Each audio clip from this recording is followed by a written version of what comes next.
بھارت کی Pahalgam falls flag operation کی آڑ میں سازش، پاکستان کے ساتھ سندھ طاس معاہدہ معطل کر دیا۔ پاکستان کے ساتھ سفارتی تعلقات مزید کم کرنے کا اعلان۔ ترجمان بھارتی وزارت خارجہ کا کہنا ہے کہ واگا اٹاری سرحد بند کر رہے ہیں۔ بھارت میں موجود پاکستانیوں کو 48 گھنٹے میں نکلنے کا حکم۔ بھارت سے پاکستانیوں کو جاری تمام ویزے منسوخ۔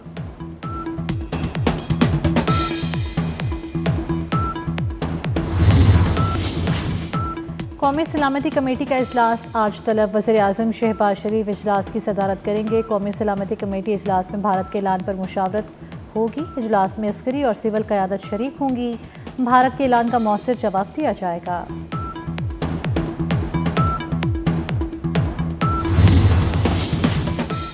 دفتر خارجہ میں بھارتی سفارتی جارحیت پر مشاورت شروع۔ سفارتی جارحیت کا اسی زبان میں جواب دیا جائے گا۔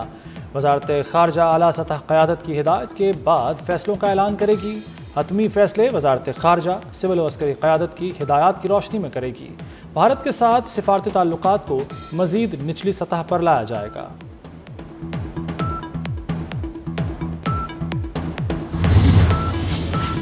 بھارت نے جارحیت کی تو بھرپور جواب دیا جائے گا۔ وزیر دفاع خارجہ آصف کا اعلان۔ کہتے ہیں پاکستان بھارتی اقدامات پر جامع جواب دے گا۔ پاکستان کا ابھینندن کے وقت جواب تاریخ کا حصہ ہے۔ بھارت سندھ طاس معاہدے کو اس طرح معطل نہیں کر سکتا۔ معاہدے میں پاکستان اور بھارت کے علاوہ دیگر فریقین بھی شامل ہیں۔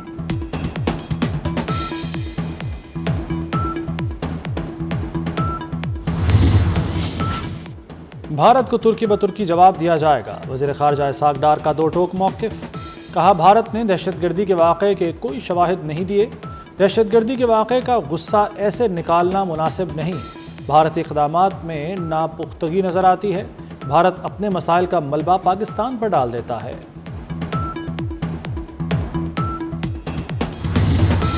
دہشت گرد بھارت کا جھوٹا بیانیہ بے نقاب ہونے لگا۔ پہلگام حملے پر بھارت کی پاکستان پر بغیر ثبوت الزام تراشی۔ پہلگام حملہ دوپہر 3 بجے ہوا۔ را سے جڑے سوشل میڈیا اکاؤنٹ نے 5 منٹ بعد ہی پاکستان پر الزام دھر دیا۔ حملے کے آدھے گھنٹے بعد بھارتی سوشل میڈیا اکاؤنٹس پاکستان کے خلاف پوسٹیں ڈالنے لگے۔ حملے کے 1 گھنٹے کے اندر بھارتی وزیر داخلہ امت شاہ اور بی جے پی قیادت نے ٹویٹس کیے۔ انتہا پسند جماعت RSS کے ٹرول اکاؤنٹس نے جعلی رپورٹس کو ری ٹویٹ کیا۔ پہلگام حملے کو خوفناک بنا کر پیش کرنے کے لیے پرانی ویڈیوز کو جوڑ کر پیش کیا گیا۔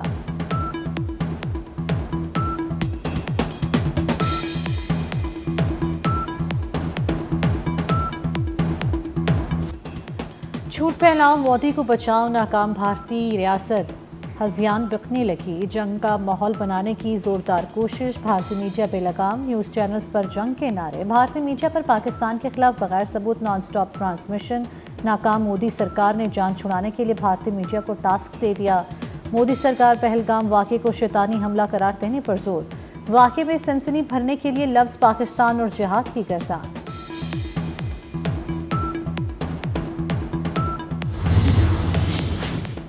بھارت کی فالز فلیگ سازشیں عالمی امن کے لیے خطرہ بن گئیں۔ پہلگام حملے کی آڑ میں پاکستان پر الزام، ثبوت پھر صفر۔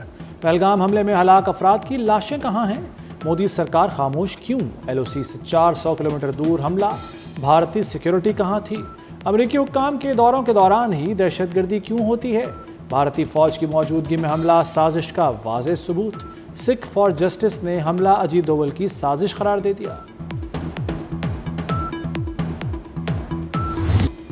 مقبوضہ کشمیر کے عوام نے پہلگام فالز فلیگ آپریشن مسترد کر دیا۔ کشمیری شہری مودی سرکار کے خلاف سڑکوں پر نکل آئے۔ کہتے ہیں بھارتی سرکار خود ہی دہشت گرد حملے کراتی ہے۔ آئے دن سویلینز کا مارا جانا ہماری برداشت سے باہر ہے۔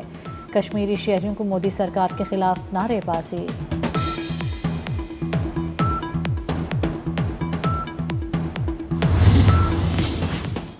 مذہب کے سوداگروں کو بھی منہ کی کھانا پڑی۔ الجزیرہ ٹی وی نے بھارت کا پہلگام واقعے پر ایک اور پول کھول دیا۔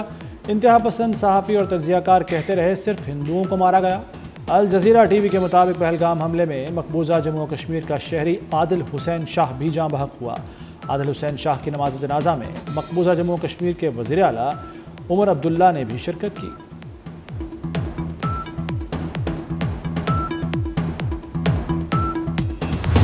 مقبوضہ کشمیر میں ایک آدمی پر 7 فوجی مسلط ہیں۔ پہلگام واقعہ ہوتے ہی سوشل میڈیا پر کوہرام مچ گیا۔ سینیٹر عرفان صدیقی نے واقعہ بھارتی حکومت اور خفیہ ایجنسیوں کی سوچی سمجھی سازش قرار دے دیا۔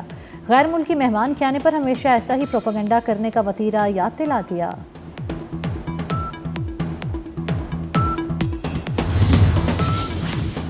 پاکستان اور ترکیہ کا دہشت گردی کے خلاف مل کر لڑنے کا عزم، اسٹریٹجک تعلقات مزید مضبوط بنانے پر اتفاق۔ وزیراعظم شہباز شریف کی انقرہ میں ترکیہ کے صدر طیب اردوان سے ملاقات، تجارتی حجم $5 ارب تک لے جانے کا عزم۔ وزیراعظم ترکیہ کا دورہ مکمل کر کے وطن پہنچ گئے۔ وفاقی حکومت ناکام ہو چکی، کے پی میں حکومت کی رٹ ہی نہیں، بلوچستان میں بھی بدامنی کی صورتحال ناقابل بیان ہے۔ مسلح تنظیمیں مسلح گروہ دندناتے پھر رہے ہیں۔ مولانا فضل الرحمان کی اسلام آباد میں پریس کانفرنس، کہا صوبوں کا حق چھینا گیا تو صوبوں کے ساتھ کھڑے ہوں گے۔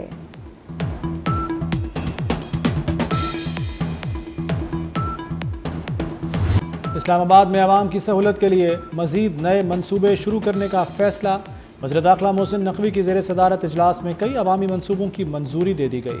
ٹریفک نظام کو مزید بہتر بنانے کے لیے فیض آباد انٹرچینج کی ری ماڈلنگ ہوگی۔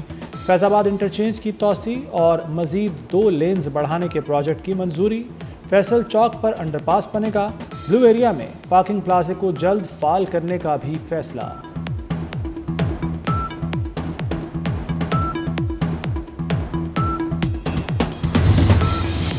فلور ملز کے لیے 25% گندم خریداری ضروری قرار، خریداری نہ کرنے والے ملز کے لائسنس منسوخ ہو سکیں گے۔ مزدوروں کے لیے 15 لاکھ راشن کارڈ متعارف کرانے کا فیصلہ، 10,000 ماہانہ امداد ملے گی۔ وزیر اعلیٰ پنجاب کی زیر صدارت کابینہ اجلاس میں اہم فیصلے، لاہور میں یلو بلو پرپل لائن منصوبے کی فیزیبلٹی کی منظوری، چنگچی رکشوں کو ریگولیٹ کرنے کے لیے ترامیم کی منظوری، ایڈیشنل سیشن ججز کو صارف عدالت کے اختیارات دیے جائیں گے۔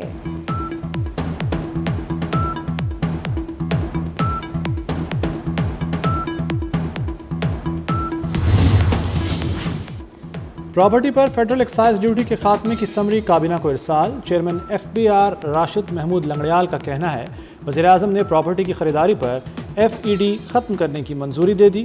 پراپرٹی کی خریداری پر فائلر کے لیے عائد 3% FED ختم ہوگی، نان فائلر پر عائد 7% FED بھی ختم ہوگی۔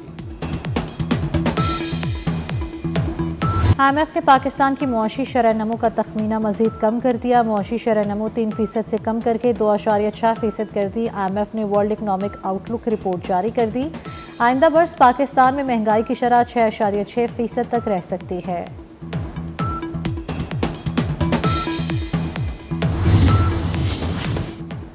وزیراعظم نے حکومتی کارکردگی کے نظام کی بہتری کے لیے کمیٹی تشکیل دے دی، وزیر خزانہ محمد اورنگزیب 12 رکنی کمیٹی کے کنوینر مقرر، وزیر توانائی، وزیر موسمیاتی تبدیلی، چیئرمین FBR سمیت دیگر شامل۔ وزیراعظم نے کمیٹی کے لیے TORs بھی طے کر دیے۔ کمیٹی وفاقی حکومت کے تمام اداروں میں 360 ڈگری جائزہ نظام کے نفاذ کا جائزہ لے گی۔ وزیر خزانہ محمد اورنگزیب کی واشنگٹن میں اہم ملاقاتیں، وزیر خزانہ کی سربراہ سعودی فنڈ برائے ترقی سے ملاقات، سعودی آئل سہولت کے تحت واجب الادا رقوم کی فوری ادائیگی کی درخواست، المرشد سے بھی ملاقات، پاکستان میں سرمایہ کاری کو سراہا، عالمی بینک کے نائب صدر برائے جنوبی ایشیا مارٹن رائزر سے بھی ملے، وزیر خزانہ نے ڈوئچے بینک کے وفد سے بھی ملاقات کی، پاکستان کی مالیاتی منڈیوں میں واپسی پر دلچسپی کا اظہار، موڈیز کی کمرشل ٹیم سے ملاقات میں پاکستان کے معاشی منظرنامے پر بریفنگ۔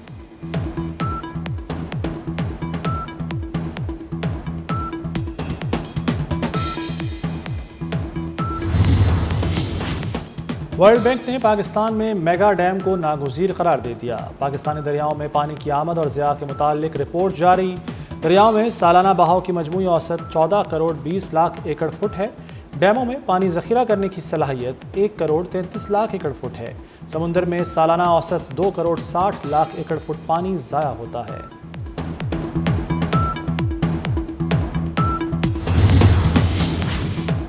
دلہن کو دی گئی تمام اشیاء جہیز اور تحائف اس کی غیر مشروط ملکیت ہیں، دلہن کا جہیز اور تحائف کا حق طلاق کے بعد بھی برقرار رہتا ہے، شوہر یا رشتہ دار جہیز اور دلہن کے تحائف پر دعویٰ نہیں کر سکتے، جہیز اور دلہن کو ملنے والے تحائف سے متعلق سپریم کورٹ کا اہم فیصلہ جاری۔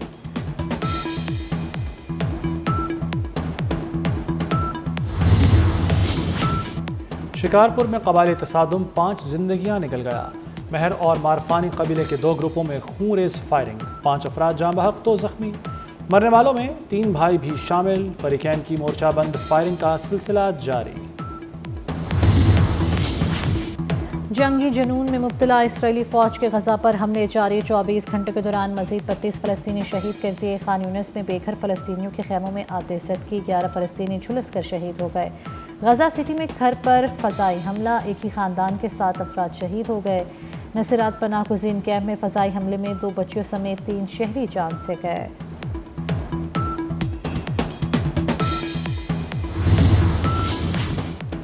ترکیہ کا دارالحکومت استنبول زلزلے سے لرز اٹھا، ریکٹر اسکیل پر زلزلے کی شدت 6.2 تھی۔ زلزلے کے جھٹکے ترکیہ کے دیگر شہروں میں بھی محسوس کیے گئے۔ بلغاریہ، یونان، رومانیہ، یوکرین میں بھی زمین لرز اٹھی۔ آن جہانی پوپ فرانسس کا جسد خاکی سینٹ پیٹرز بیسیلیکا منتقل کر دیا گیا۔ آن جہانی پوپ فرانسس کے چاہنے والے 3 روز تک دیدار کر سکیں گے۔ تابوت کی منتقلی کے وقت کیتھولک چرچ کے ہزاروں پیروکار موجود تھے۔ پوپ فرانسس کی آخری رسومات ہفتے کے روز ادا کی جائیں گی۔ ٹیرف میں نمایاں کمی کا اندیا بھی دے دیا، بیجنگ کا امریکی صدر کے اعلان کا خیر مقدم۔ ترجمان کے مطابق امریکہ کے ساتھ بات چیت کا دروازہ مکمل طور پر کھلا ہے۔ پاکستان سپر لیگ کا رنگ رنگ میلہ، اسلام آباد یونائیٹڈ کی ایک اور جیت، ملتان سلطانز کو بآسانی شکست دے دی، 169 رنز کا ہدف 3 وکٹوں پر حاصل کر لیا۔